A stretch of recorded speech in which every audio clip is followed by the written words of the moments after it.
엄마, 아빠, 저는요, 단 한 번도 제 인생을 살아본 적이 없어요. 51살, 남들은 가정을 꾸리고 자식들을 키우며 자기만의 삶을 찾아가지만 그녀는 여전히 부모의 그늘 속에서 벗어나지 못하고 있습니다. 아니, 어쩌면 그늘이 아니라 무거운 쇠사슬이었을지도 모릅니다. 그녀의 목소리는 떨렸고 눈가에는 이미 말할 새 없는 눈물이 흐르고 있었습니다. 부모님을 모시고 사는 것, 그건 선택이 아니었어요. 너무나 당연한 듯 마치 숙명처럼 저한테 주어진 일이었어요. 엄마, 아빠가 저지른 일까지 다 제가 해결해야 했어요. 하지만 정작 제 삶은 아무도 책임져 주지 않더라고요. 그녀의 말 한마디 한마디에는 가슴을 찢는 듯한 아픔이 묻어 있었습니다. 이것은 단순한 한 사람의 사연이 아닙니다. 부모의 무책임함에 갇혀버린, 희생을 강요당한 수많은 자녀들의 이야기입니다. 그들의 고통은 말하지 않아도 깊은 울림으로 전해집니다.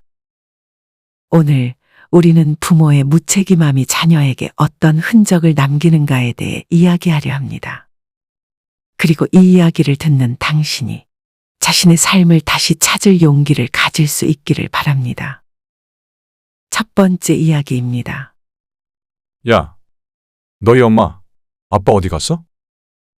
초등학교 2학년이던 이선영 씨는 학교에서 돌아오자마자 문 앞에서 낯선 아저씨들을 마주했습니다. 담배를 물고 있는 남자들이 그녀를 위아래로 훑어보며 거칠게 물었습니다.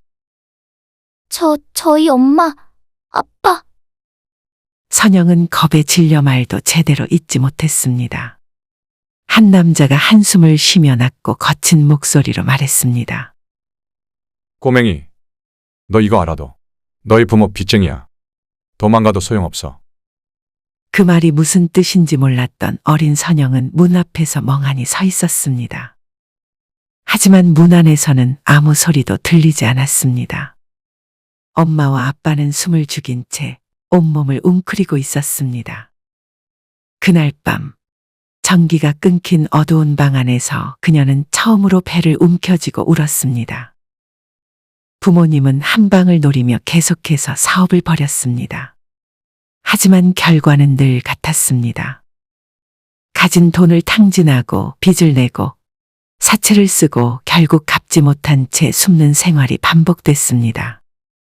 독촉장이 날아들고 전기와 수도가 끊기고 밥 대신 라면, 국물로 허기를 채우는 날이 많아졌습니다. 고등학생이 되었을 때 선영은 엄마 대신 빚쟁이들의 전화를 받아야 했습니다. 아, 네, 어머니 지금 안 계세요. 네, 곧 드린다고 하셨어요. 제발 조금만 기다려주세요. 손에 땀이 흥건히 차오르고 심장이 미친 듯이 뛰었습니다. 전화기 너머에서는 거친 욕설과 협박이 쏟아졌습니다. 가끔은 직접 찾아와 소리를 지르는 사람들도 있었습니다. 하지만 정작 부모님은 그녀의 뒤에 숨어 아무 말도 하지 않았습니다. 그 순간 선영은 깨달았습니다. 이 집에서 내가 보호받는 사람이 아니라 보호해야 하는 사람이구나. 대학교는 꿈도 꿀 수 없었습니다. 친구들이 캠퍼스를 거닐며 미래를 이야기할 때 그녀는 새벽에 빵을 나르며 차가운 바람을 맞아야 했습니다. 도서관에서 공부하는 것이 아니라 편의점에서 삼각김밥으로 끼니를 때우며 빚을 갚아야 했습니다. 그러던 어느 날 부모님이 조심스럽게 말을 꺼냈습니다. 선영아, 우리 너무 힘들다. 내 이름으로 대출 좀 받아줄 수 있니? 순간 머릿속이 하얘졌습니다. 하지만 어릴 때부터 들어온 말이 있었습니다. 가족끼리는 서로 도와야지. 그 말 한마디에 그녀는 또다시 자신의 삶을 포기해야 했습니다. 빚을 갚기 위해 하루 14시간씩 일했습니다. 청춘은 존재하지 않았습니다. 누군가는 여행을 떠나고 연애를 하고 결혼을 준비할 때 그녀는 통장 잔고를 보며 한숨을 쉬어야 했습니다. 꿈도 사랑도 미래도 부모님의 빚과 함께 사라져버렸습니다. 결혼도 내 인생도 다 포기했어요. 부모님 빚 갚느라 저 자신을 위해 쓴 돈이 없어요. 맛있는 음식 한 번 사 먹는 것도, 옷 한 벌 사는 것도 늘 죄책감이 들었어요. 내 삶을 되찾고 싶지만 너무 늦은 것 같아요. 그녀의 눈빛에는 깊은 피로와 체념이 서려 있었습니다. 무책임한 부모가 남긴 것은 단순한 빚이 아니었습니다. 그것은 청춘이었고 꿈이었고 한 인간의 소중한 삶이었습니다. 부모의 순간적인 욕심과 무책임한 선택이 결국 자식의 평생을 앗아가 버린 것입니다. 두 번째 이야기입니다. 진우야, 인사해야지. 이분이 이제 우리랑 같이 살 거야. 초등학교 저학년이었던 김진우 씨는 엄마 뒤에서 낯선 남자를 올려다보았습니다. 무뚝뚝한 얼굴에 어색한 미소를 짓고 있던 그 남자. 몇 달 후 그는 사라졌고 얼마 지나지 않아 또 다른 남자가 집에 들어왔습니다. 엄마가 자주 남자를 바꿨어요. 그때마다 저는 새로운 아저씨를 아빠라고 불러야 했어요. 어머니는 늘 이번엔 정말 좋은 분이야라고 말했지만 늘 몇 달을 넘기지 못했습니다. 새로운 남자가 들어올 때마다 집 안 분위기는 달라졌고 진우는 또다시 새로운 환경에 적응해야 했습니다. 어떤 남자는 다정했지만 어떤 남자는 그를 거추장스럽게 여겼습니다. 어떤 아저씨는 술만 마시면 저를 때렸어요. 내 애미 닮아서 한심하다고 소리를 질렀죠. 어머니는 그럴 때마다 말했습니다. 조금만 참아. 이 사람만큼 우리 도와줄 사람 없어. 그렇게 맞아도 혼나도 진우를 보호해 줄 사람은 없었습니다. 그러던 어느 날 어머니는 또 새로운 남자와 함께 집을 나섰습니다. 진우야, 엄마 여행 좀 다녀올게. 며칠 안 걸릴 거야. 하지만 며칠이 아니라 몇 주, 몇 달이 지나도 어머니는 돌아오지 않았습니다. 결국 그는 친척 집을 전전하며 살아야 했습니다. 하지만 오래 머물 수도 없었습니다. 엄마가 있는데 왜 우리가 키워야 하냐는 친척들의 말이 떠돌았고 결국 진우는 혼자 남겨졌습니다. 집에 돌아와도 따뜻한 밥 한 끼 기다리는 사람은 없었습니다. 냉장고는 텅 비어 있었고 가끔 라면 한 봉지가 놓여 있는 날이면 그게 얼마나 다행스러운지 모를 정도였습니다. 혼자 있는 게 익숙해지면 감정도 사라져요. 배고픈 것도 외로운 것도 그냥 참게 돼요.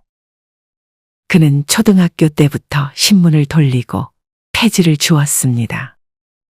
학원 대신 공장에서 일을 했고 밤늦게까지 아르바이트를 하며 생활비를 벌었습니다. 친구들이 방과 후에 어울릴 때 그는 홀로 도시를 떠돌며 살아가는 법을 배웠습니다. 그렇게 혼자 견뎌온 그의 인생에 오랜만에 어머니가 다시 나타났습니다. 이번에는 병든 몸을 이끌고 있었습니다. 진우야, 이제는 내가 날 좀 돌봐야 하지 않겠니? 그녀는 간절한 눈빛으로 아들에게 손을 내밀었습니다. 내가 너 키우느라 얼마나 힘들었는데. 진우 씨는 한참 동안 아무 말도 하지 못했습니다. 마음속 깊은 곳에서 묻어나오는 분노와 슬픔이 그를 짓눌렀습니다. 어릴 때 엄마는 저를 버렸어요. 그런데 이제 와서 제가 엄마를 책임지래요. 너무 억울해요.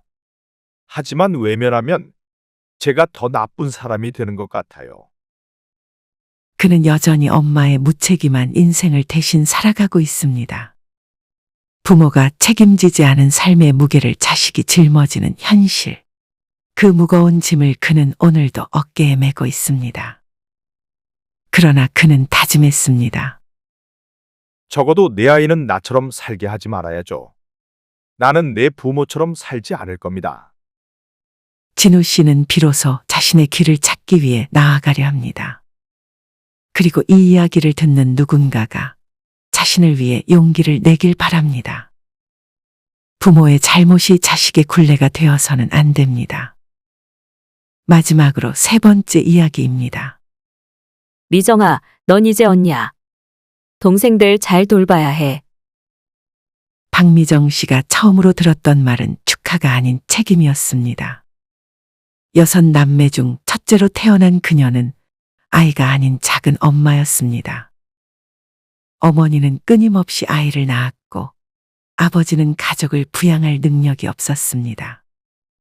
결국 동생들을 키우는 일은 어린 미정 씨의 몫이 되었습니다. 학교 끝나고 집에 오면 젖먹이 동생들을 돌봐야 했어요. 엄마는 늘 넌 언니니까, 넌 누나니까라고 했죠. 어린 손으로 동생들의 기저귀를 갈고 젖병을 데우고 울음을 달래는 것이 그녀의 일상이었습니다. 숙제는 할 겨를도 없었고 친구들과 뛰어노는 건 꿈도 꿀 수 없었습니다. 엄마, 저도 놀고 싶어요. 말도 안 되는 소리 하지 마. 동생들은 누가 봐? 그녀에게 선택권은 없었습니다. 동생들을 돌보는 것이 당연한 일이었고 언니니까라는 말 한마디로 모든 것이 정당화되었습니다. 고등학교를 졸업할 무렵 그녀는 대학에 가고 싶었습니다. 책을 읽고 공부하고 자신의 미래를 만들어 보고 싶었습니다. 그러나 집안 사정은 그것을 허락하지 않았습니다. 엄마, 저 대학 가고 싶어요. 그게 말이 되니? 우리 돈도 없잖아. 넌 취업해서 도와야 해. 그녀는 입을 다물었습니다. 그렇게 꿈을 접고 바로 취업을 했습니다. 처음으로 받은 월급을 손에 쥐었을 때 순간 가슴이 뛰었습니다. 이제는 내 삶을 살 수 있을까? 하지만 월급은 그녀의 것이 아니었습니다. 집세, 공과금, 동생들의 학비, 생활비까지 모든 돈이 가족을 위해 쓰였습니다. 그녀는 여전히 가족을 책임지는 사람이었습니다. 다들 결혼해서 가정을 꾸렸는데, 저는 아직도 제 가족을 책임지고 있어요. 부모님은 말했습니다. 너 아니었으면 우리가 어떻게 살았겠니? 정말 고맙다. 하지만 미정 씨는 기쁘지 않았습니다. 그녀의 삶은 언제쯤 그녀만의 것이 될 수 있을까요? 자녀를 양육할 능력이 없는 부모 밑에서 태어난 아이는 부모 대신 부모의 역할을 하며 자기 인생을 희생해야 합니다. 그리고 그 희생의 무게는 너무도 크고 너무도 깊습니다. 부모의 무책임은 결국 자녀의 삶을 앗아간다. 이 세 가지 이야기는 결코 특별한 사례가 아닙니다. 우리 주변에는 부모의 무책임함으로 인해 삶이 망가진 자녀들이 너무나도 많습니다. 부모가 남긴 빚을 대신 갚느라 자신의 꿈과 미래를 포기한 사람. 부모의 방탕한 생활을 감당하며 정작 자신의 삶은 돌보지 못하는 사람. 부모 대신 동생들을 키우느라 자신의 청춘을 희생한 사람. 이들의 공통점은 무엇일까요?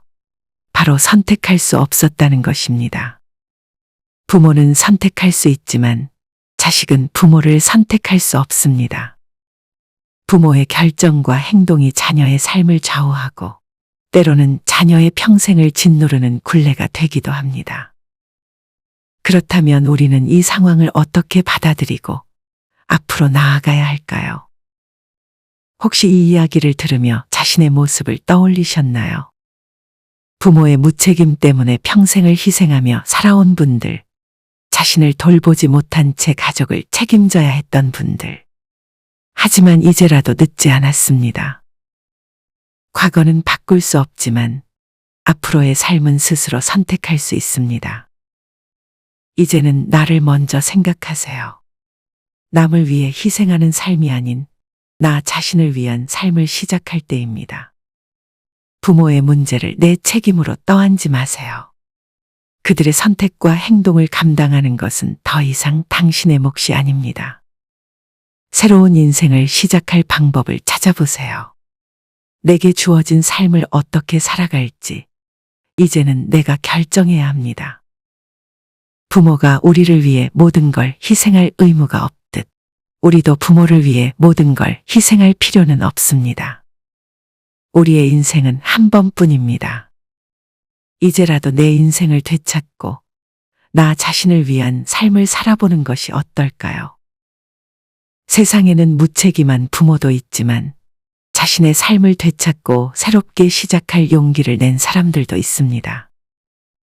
그리고 그 용기는 지금 이 글을 읽고 있는 당신에게도 분명히 존재합니다. 당신의 삶은 부모의 것이 아닙니다. 이제 당신의 선택을 하세요. 이 영상이 도움이 되셨다면 구독과 좋아요 그리고 알림 설정을 눌러주세요. 여러분의 작은 클릭이 더 많은 분들에게 희망을 전하는 큰 힘이 됩니다. 앞으로도 따뜻한 위로와 현실적인 조언을 전해드리겠습니다. 감사합니다.